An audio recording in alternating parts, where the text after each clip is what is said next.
Good afternoon. Thank you so much for coming to the endurance capital of the world. This is fantastic. It's a nice rainy day outside and we're inside going to watch a great movie. Thank you again for all coming. A note here that I wanted to mention is, Wendell Roby, who was the founder of the Western States Trail Foundation, once said, it's important to preserve the physical part of our history. And that's what we're here to do, is watch a movie about the history of this trail that we all enjoy and love. And thank you again for coming to really support our mission, which is the museum, the Western States Trail Museum that we've started. It's a project that we're moving along with. We're working hard to bring to really preserve the past, present, and future history of the trail. And with that, I'm going to ask Hal to come up and talk a little bit about where we're at with the museum, and then we'll kick the movie off. After the movie, we're going to have a Q&A, which is going to be just, I think, fantastic, with some really, really knowledgeable people about the trail, the history of the trail, and what they're currently doing to work to preserve the trail and the projects they're working on. So thank you again so much. And with that, Hal, come on up. Thank you, Preston. And thanks again to all of you to joining us today. You're going to see a film that really, when you think about it, Preston, it's the impetus for the museum, because it's going to cover not just modern day events and uses of the trail, but also that of past endeavors, past people and places. Think of it as you're going to about to see, prehistoric time, natural history, Native Americans, early travelers. Who am I forgetting? Anyway. Oh, I did. I said Native Americans. Yes. Didn't I? Anyway. But that was the impetus in part with the idea of the museum. And all the proceeds today go toward the development and establishment of the museum. And we've been under an exclusive negotiating agreement with the city of Auburn for a building just half a block away here in historic Central Square. We're anxious to get back at it in terms of finalizing the plans with them. We have had a couple bumps in the road, but with that said, there is hope for the future. With that said, too, let's watch the film. Let's do that. Okay, enjoy. Oh, and take notes, because the question and answer session is always a lot of fun.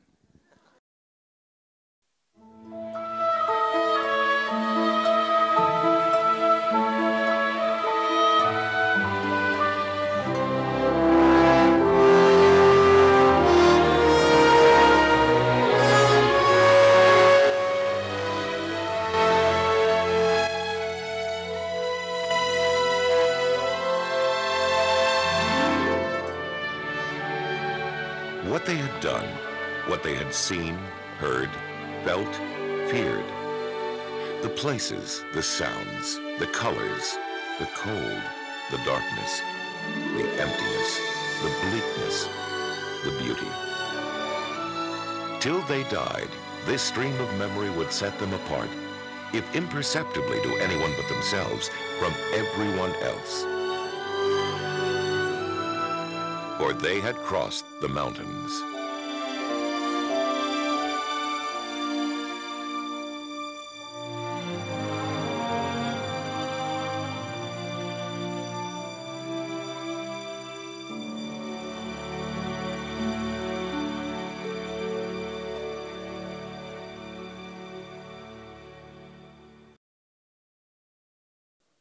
That was just exhilarating. I can't wait to get back on the trail after watching that. A couple things that stood out is, my goodness, what would we have done if we didn't have Watson, who went back and marked that trail so we could have it today and enjoy it today? That stuck out to me. Another one was about Dynamite. Has anyone ever had a horse like Dynamite, or a running partner, or a campmate that was like Dynamite? I know I have. I'm sure that all of you have as well. I just thank you so much. Now, this next part, I think, is going to be equally as informative as the movie itself, because we have some truly amazing people that we will have the chance to ask them questions and them tell us their story of their love and history of the trail. I have some notes here, and I was going to just kind of freeform it, but for those of you who might not know these three, hopefully fourth coming up, I think it's important to kind of read these notes that I have here. Like I said, I was going to just go high level, but these folks are just incredible. As I read this, it just blows my mind. Do we have Mike? We don't think so? Well, hopefully we'll get to Mike. We'll meet Mike later. We saw him in the movie. He was talking about Murder's Bar and that piece. And he's got so much more to tell. But with that, I'll go ahead and get started. Oh, it's kind of funny. Everyone's lined up just like this. Gordie. Hi, Gordie. Does everyone know Gordie?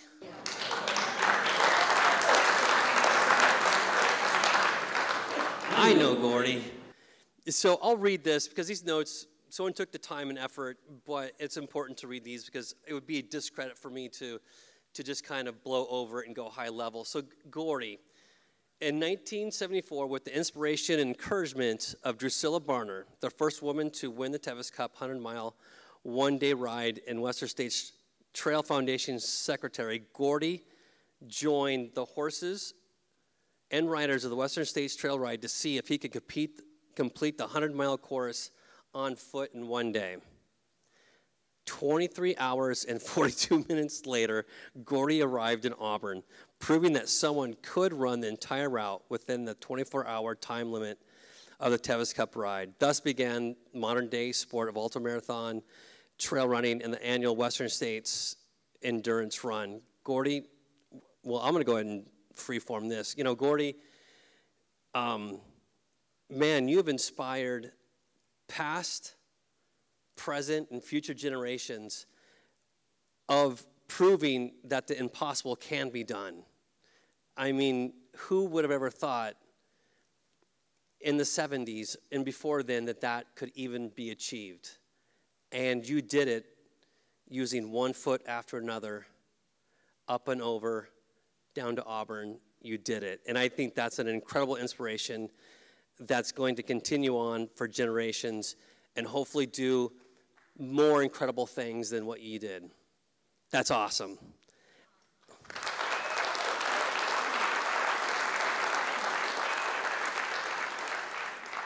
Oh my goodness, then we have Tim. It's a longer list here. Jeez. This is, yeah. I mean, we could write a book on this guy already. It says here, the first sentence is, Tim is an extreme athlete. Tim is an extreme human.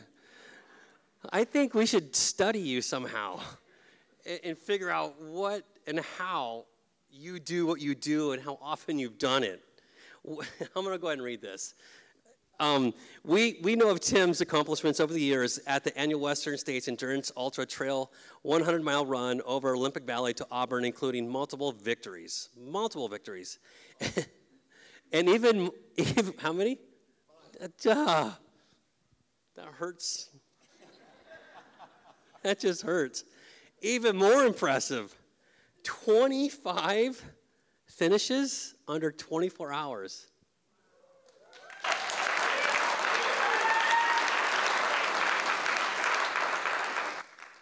I could stop there. But however, did you know that Tim has completed hundreds of other national and international ultra running and endurance events? For an example, along with 3 others in December of 2020, Tim was a member of an expedition team that were captivated by the original journey of the Donner Party's Forlorn Hope that had occurred in 1864, and as a result, they trekked over the Sierra Nevada route in an attempt to honor and reflect upon the 17 individuals who dared in a selfless and desperate act In February of last year, after careful research, the same expedition team repeated the winter trek of the first relief party that had departed from Johnson Ranch near Wheatland on February 4th, 1847, in an attempt to save the remaining members of the Donner Party camped near Truckee. The most recent Inspiring History trail trek was filmed by the Discovery Channel that aired last fall. Who saw that? That was very, very cool.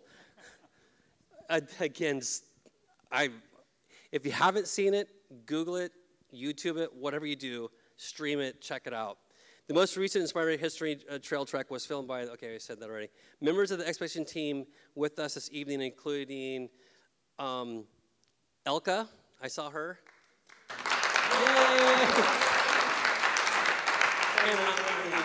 Yay! Bob Crowley, and our own Jennifer Hemman. Right there. And I guess that's all. Oh no, we've got Hal. Oh, hi, Hal. Hi, Hal. Hi, Hal. Looking good in the movie. Yeah, right. Yeah. That was a good looking horse, too. Yeah. You know, I could read this, but I guess I will read it. I don't know. Hal's Hal. He's awesome. And we owe so much to Hal. He's been doing this for over 53 years. Completed 31 times. This last one this year. Yeah, I sought psychiatric help after the first one. Yeah. It didn't work. Didn't work. Didn't work. I don't know, maybe growing up on Roby Drive had something to do with it. Watching them come up the driveway, coming up the road. That was pretty cool when it came up the road, wasn't it? You could hear the hoofbeats like just echoing through the whole canyon as they turned off the trail and came up Roby Drive and up and over to the fairgrounds. So I'll read this because someone wrote it. Kate did. Kate's not here, but thank you, Kate. If you happen to see a podcast of this later, thank you. These notes are really well prepared and researched. So Hal is a 53-year competitor in the sport of long equestrian endurance riding. That's a long sentence, Kate, by the way.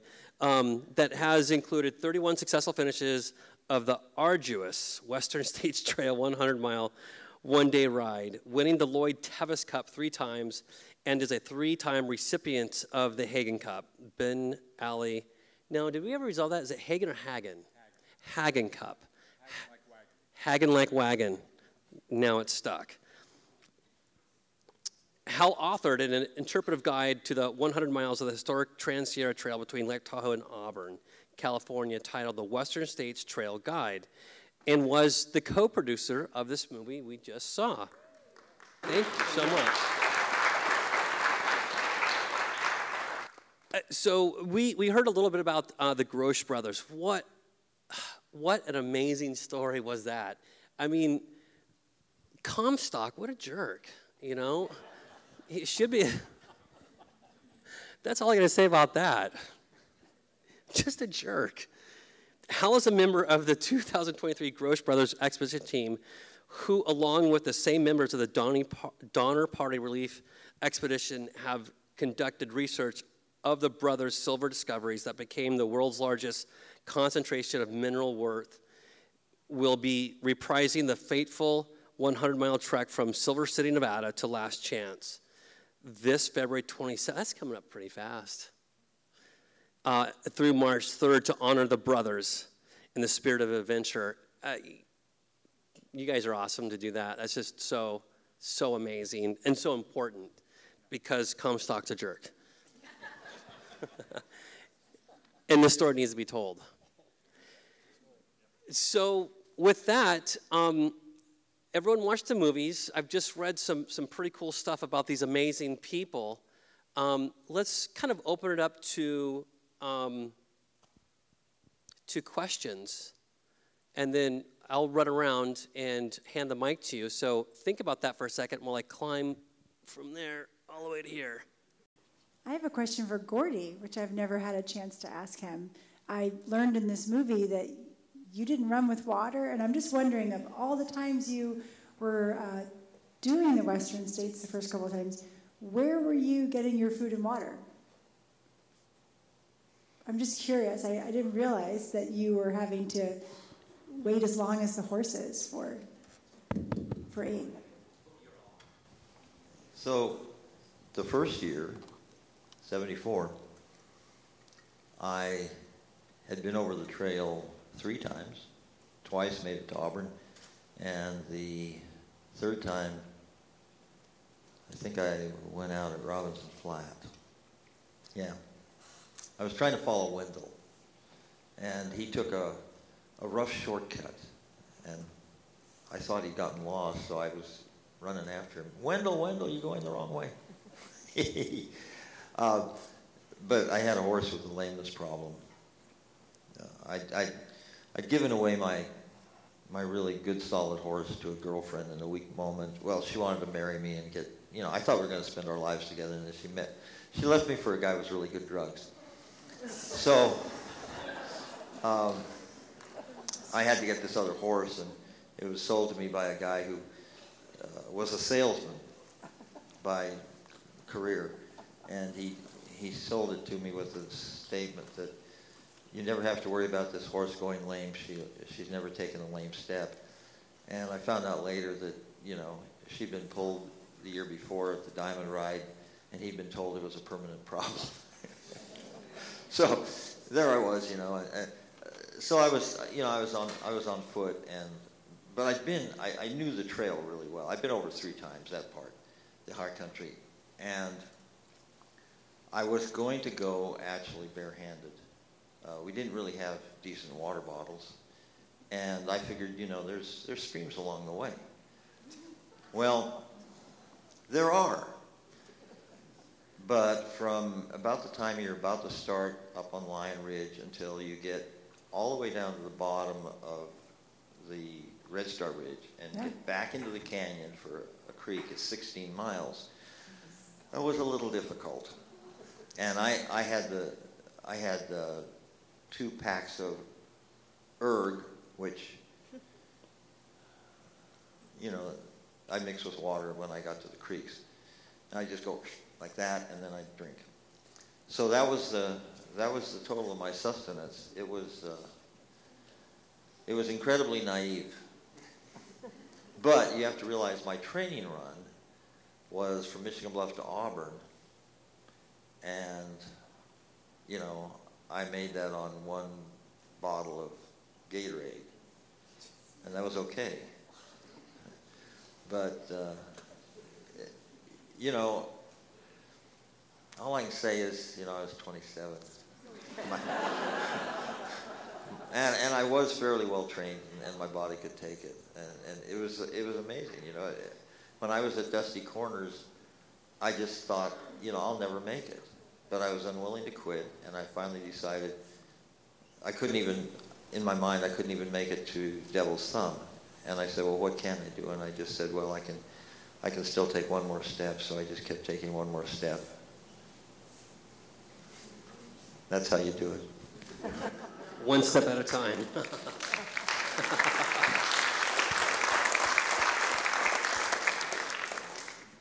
Tim, I have a question for you. How did you hear about this event, and what motivated you to first do this? And what was your experience prior to doing this 100-mile run? So I found out about Western States by reading about it in the back of Runner's World magazine, which was at the time, that was the only way you found out about any events. You got the magazine, and in the back, just like there is now, there's some events they list. But in those days, that was all the events. There wasn't, an internet or anything else. And so I read that, and I said, wow. And at the same time, I had read about a 24-hour track run about 2 miles from my house. And so I had started to run a little bit, and I went and watched that track run for a while, and it was fascinating. For as boring as it is to watch people go around in circles for 24 hours, you sit there and you're like, wow, this is, ask them what they're eating, what their training was, how do they stay up at night, blah, blah, blah. And it was really interesting. And at the same time, I was like, wow, that Western States thing, it was written up in a lot of different magazines at the time. In that late 70s, Runner's World. I mean, there was even a Playboy article, I think. Wasn't there? Playboy? I mean, you've hit the top there. I don't know. But anyway, you know. It was called the Masochist Marathon. There were no pictures together. You know, it was kind of a thing then. It was, you know, American River and I think maybe the Nugget were maybe back in Old Dominion might have been the only 50 miles. But at the time, all you had to do was run a 50-miler to qualify to run. Just finish. You didn't even have to run at a certain time. So the next year on that same track where they had the 24-hour race, I went out there and ran 50 miles so I could get my qualifier in. And that was 1979 when I was still in college. And then I was entered in the race in 1980, didn't run. And then I ran my first Western States in 1981. I was injured. Yeah, I injured in 80. But yeah, it was really just kind of, you know, if you were a runner at the time and you got exposed to that, it was just kind of that, you know, that way off thing that maybe someday I could go do that. But, you know, as someone that never had any leg speed at all, it's the perfect race, right? Like I said, I can't go fast, but I can outslow some people. So it's just natural.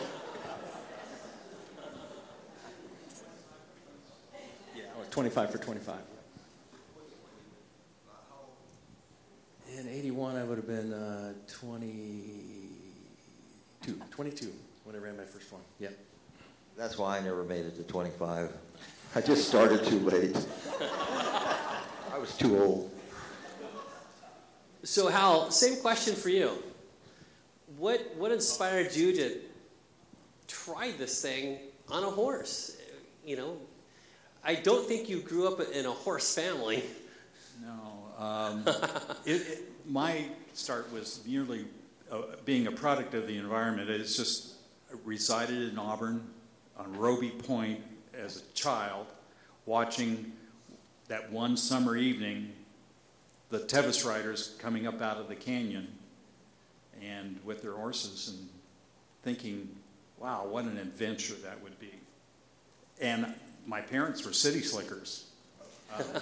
They had no experience with horses, and I wanted to have experience with horses. And to their credit, they insisted if I was going to do anything with them, I would have to take riding lessons. And that was a good move to learn how to ride, because I was doing all the athletic stuff, you know, in school at that time. But by the time I was 10, 11, 12, I was thinking Tevis Cup is in the future. And by the time, say, I was entered in as a 13-year-old, which would require an adult supervisor or sponsor, I didn't compete. I'd made the Babe Ruth All-Star team or something, and that just wiped out that whole endeavor. But by the time my first start was as a 14-year-old, and I didn't finish, but did as a 15-year-old. But it was the adventure that was the intrigue, that trail. And every little bit that I can sneak out on, and this is before I even had a driver's license, I would continue to go up the Middle Fork just as fast and as far as I could go and turn around and come back and make sure I got back and, you know, hopefully before dark. Had you done the upper trail? No. So that was all new. That was all new. I had the benefit, family friend was a Placer County Board of Supervisor and took me under his wings and suggested that I ride with him for 5 days over the trail where we packed to really see what this historic route was all about. And that was of tremendous benefit and eye-opening to see the Sierra Nevadas at that point in time. Oh God, what was his name? I'd have to think of his name. Anderson, I think, was his last name. I think living a few hundred yards down the hill from Wendell Roby probably helped too. Oh, it did. But, you know, Roby wasn't the mentoring type. So a lot of people, if you rode with him and happened to survive, you were in good with him. Yeah. If you didn't, then see you later. Yeah. I hope that answered your question. It did. Any more questions? Because I'll keep going. Fantastic. Let me come back. Remember that one. Hi. So we already heard from Tim. Just for the other two, we know, Hal, you have 31 completions. How many starts do you have? How many starts versus how many completions for all of you gentlemen? 31 for 38.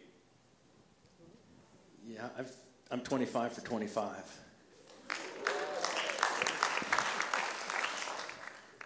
I had Gordie's not the math guy. I had one.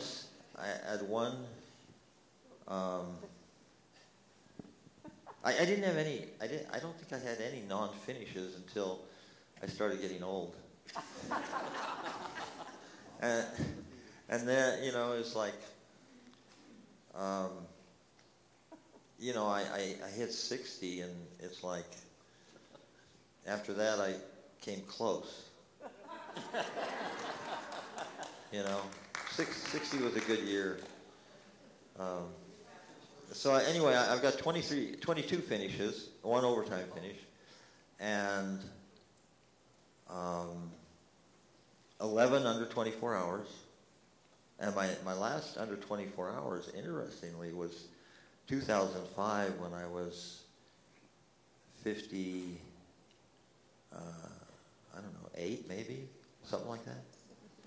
And then 60 rolled around. I had a good run, and then it's kind of like, I started having knee problems and hip problems, and I got slow. And, I figured I'd be slowing down, but it didn't occur to me that I'd ever become intolerant of overheating, intolerant of being dehydrated, intolerant of all those things.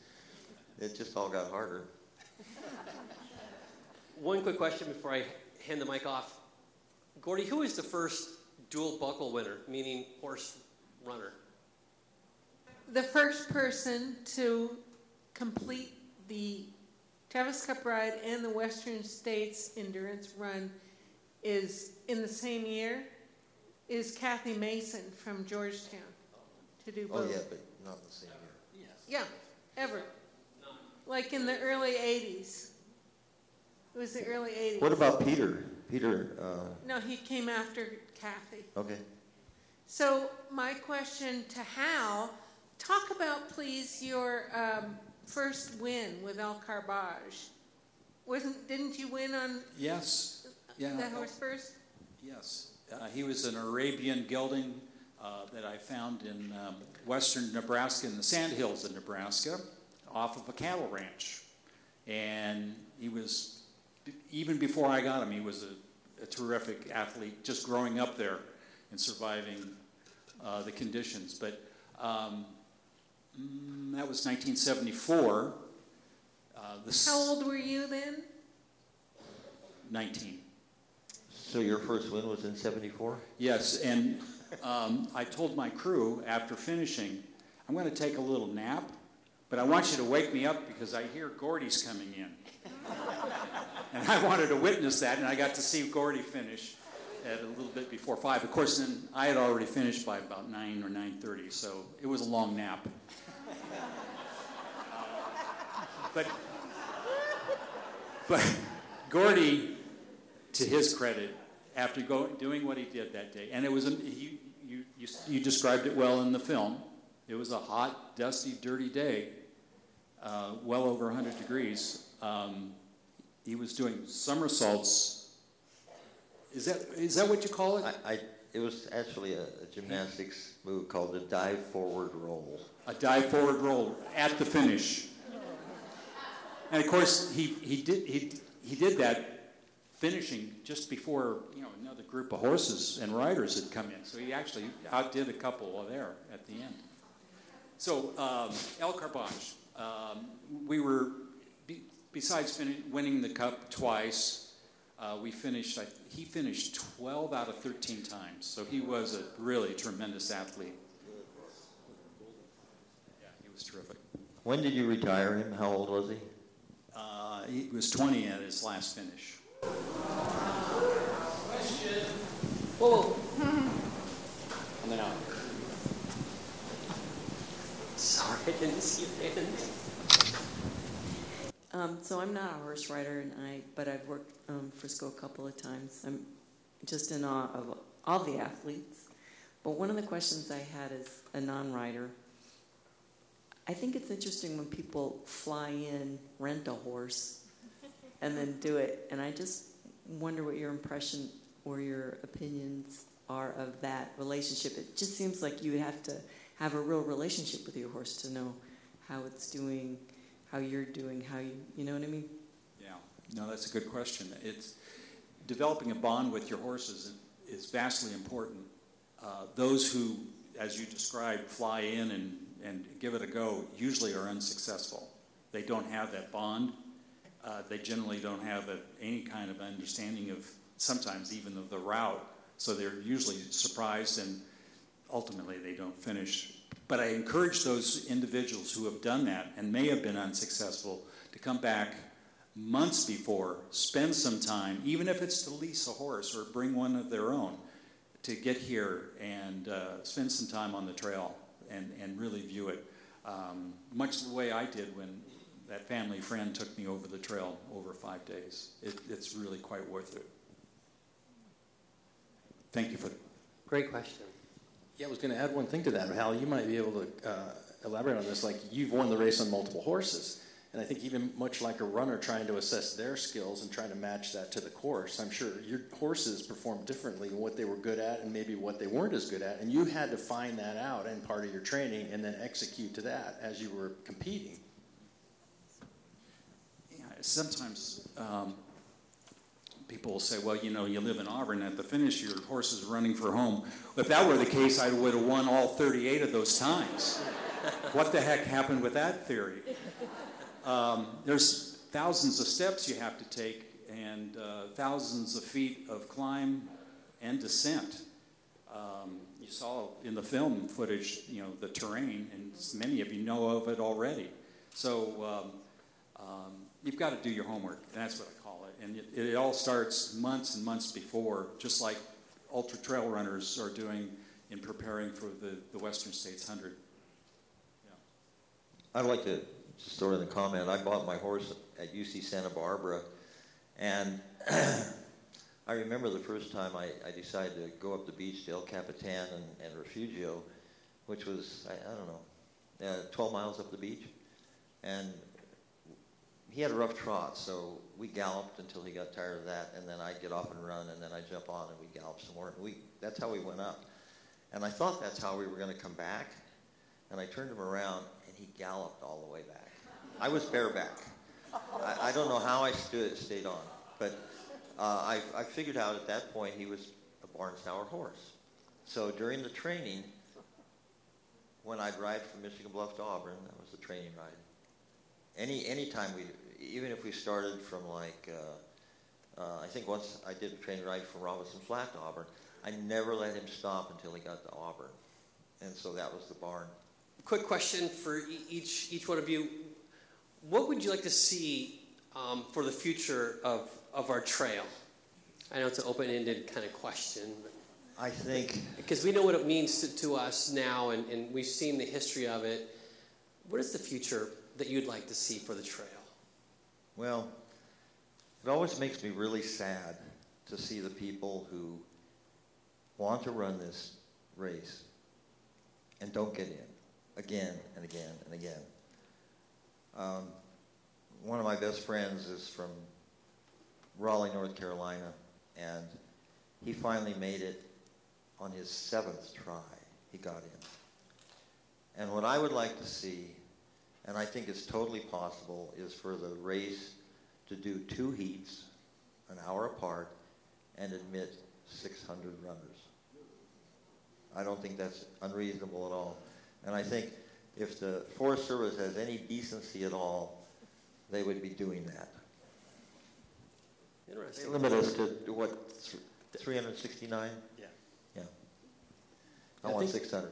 I think a great example of what's been done already is the section between Last Chance and Michigan Bluff, where that's been preserved as a National Historic piece of trail, and appropriate documentation is out there on the trail. Not overdone, but you understand you are running on historic trail.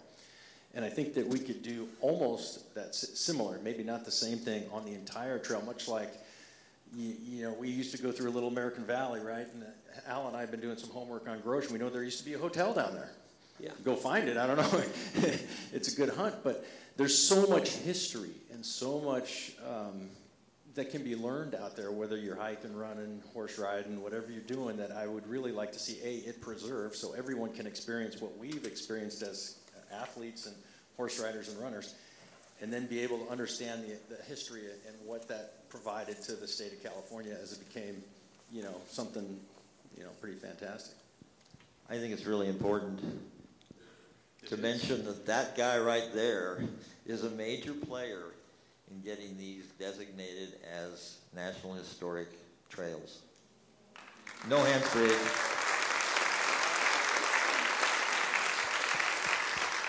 Well, one thing Roby did insist that I do is study that history. And I thought I was just working at the bank for him. I didn't know that was going to be part of the job description, but he would knock on my door in my office, every 2 or 3 weeks, and show up with something, whether it be a photograph or an artifact or something he had written or knew about with relationship to the trail or the events. And it was intriguing. And it really did, I appreciate that about him prompting me to do that. Now, to answer your question, and something that Gordie said toward the end of the movie, and Tim just mentioned it now, and that is the preservation of the trail. It may require something of an act of Congress. There's the National Trail System Act, and if you read it, there's 3 parts to it. Congress can authorize, and the president would have to sign, a legislation that would designate the trail as either scenic or historic in its entirety. And there's the 3rd piece, which any government agency can designate as a recreational trail. Well, the trail, as we know it from between Carson City and Sacramento, is only partially designated as a national recreational trail. The Department of Interior designated it all the way from the confluence of the Sacramento and American River up to the Tahoe National Forest boundary. But that's where it ends, and that was back in the 70s. And the U.S. Forest Service was asked to study and determine whether there was any of those 3 designations could be made. Nothing really has been accomplished there. It wasn't too long ago, and it was just after we released the film, that U.S. Senators Boxer and Feinstein introduced legislation called the National Western States Trail National Record. I can't remember the title, but it didn't go anywhere because it didn't gain even our local congressman's support, as strange as that might sound. But that's all changed now. We have a new congressman. We have plans to meet with him. Dianne Feinstein's still a U.S. senator, so she's on board. And we think maybe legislation to create at least 2 of the 3, if it's an act of Congress, or push the U.S. Forest Service to get the trail at least designated as a national recreational trail. Any of the 3 categories would help in the preservation of the Western States Trail. That's to answer your question. Great. Is there anything that that the audience can do to help support that? That's a good question. At some point, yes. Okay. We have to get those individuals in Congress to reintroduce that bill. Great. And if that can happen, if we can get everyone on board, then I'll come back. We'll have a little meeting with everyone here and ask you to write your congressman or U.S. senator. Fantastic. And my last input, what I'd like to see happen with this trail is I'd really like to see the ongoing efforts and the completion and the spot for the Western States Trail Museum. That's what I would like. It is a vehicle to accomplish that, yes. Yeah. So one last thing, because we could be here all day long, so I'm so passionate about this, but Tim or Hal, if you could briefly talk a little bit about your upcoming trek and the event that will be happening on March 5th right here. Is it right here? No. Yes. I'll do a little bit, and then Hal's really a little bit more of an expert on it than I am. But yeah, we had, after our Donner trips, we had so much fun not doing it, but then being able to tell the story over and over. We did a little show the other night at the park meeting, which was a lot of fun. And we fell onto this Gross story. I don't know if you could live this area, not if you know that story about the guys, but we liked the story. It's very, part of the fabric of the area. And then we kind of passed it around our team, and everybody was pretty excited. So we spent an entire weekend up on the mountain, first going to Silver City where Hosea Grosh is buried. And it's just like Tombstone. I mean, it really is. An old wrought iron fence around a kind of a rundown cemetery, but that Grosh stone is just right there, kind of in the middle. And it's fascinating to read the other names. And we kind of started scouting out our route all the way from there to Washoe, and Washoe into Tahoe City, and then the Western States part's almost second nature. But it'll be a lot of fun. But you always got to look at the terrain is going to be fun. The weather is going to be interesting, whether it goes. But it's a lot of fun to do the homework and then the challenge of learning the story. And the most fascinating part, much like the Donner story, is trying to get into the people and their motivations and why they did things. And it really, the more you dig, the more fascinating it gets. So, we're pretty charged up. We're going out next weekend to do a little bit more practice to see what it's like to camp in the snow when it's freezing cold. But yeah, we're really looking forward to it. If they could do it, you guys can do it. Well, we had the benefit of modern day equipment and gear, and they didn't. They left Silver City in mid-November of 1857, that being the surviving older brother, Ethan Allen Grosh, with his companion, Richard Buck. And darn if that donkey of theirs that was packing all their provisions got away, not once, not twice, 3 or 4 times, I think. And it cost them, really, at least in Ethan Allen's case, his life, because they might have been able to beat the storm and the conditions. But as they were resolute, they wanted to get over the Sierras because they had, at least in the case of Ethan Allen Grosh, a package to deliver and get tested and then raise some capital for what would have been not the Comstock load, but the Grosh load. And we hope to demonstrate through our research that they really are the true discoverers of that mineral wealth that was enormous, like no other in the world. So we hope to put that on full display, besides the fact that we're going to reprise and trace that trail that we now know where they traveled, and in those same conditions, maybe even worse, the end of February and into early March for 5 days over about 100 miles. So we're going to average about 20 miles a day. There is a website that you can follow us. You'll see a little dot on your screen over the map. Now, I told Preston earlier tonight before coming up here, I said, if that dot stops moving, dial 911 because we're stuck. And we hope not to have that happen, right?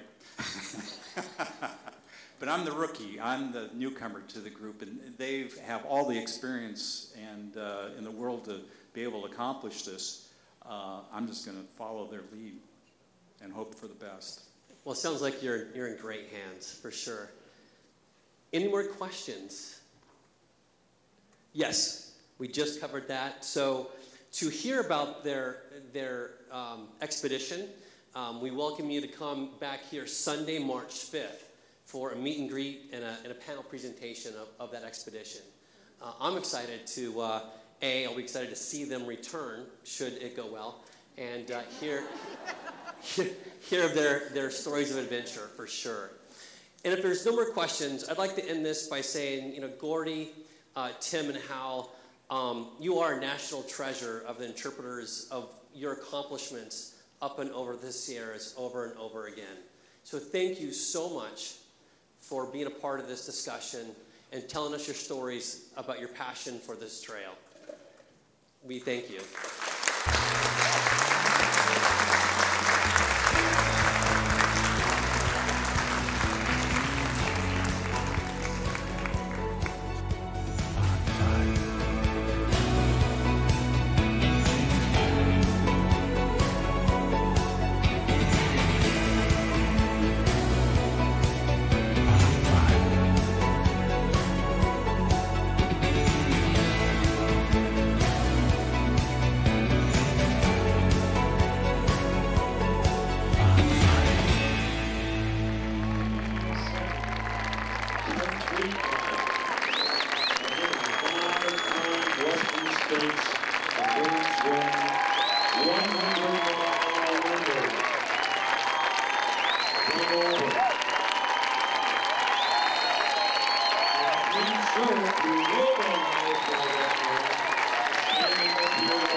Great remark,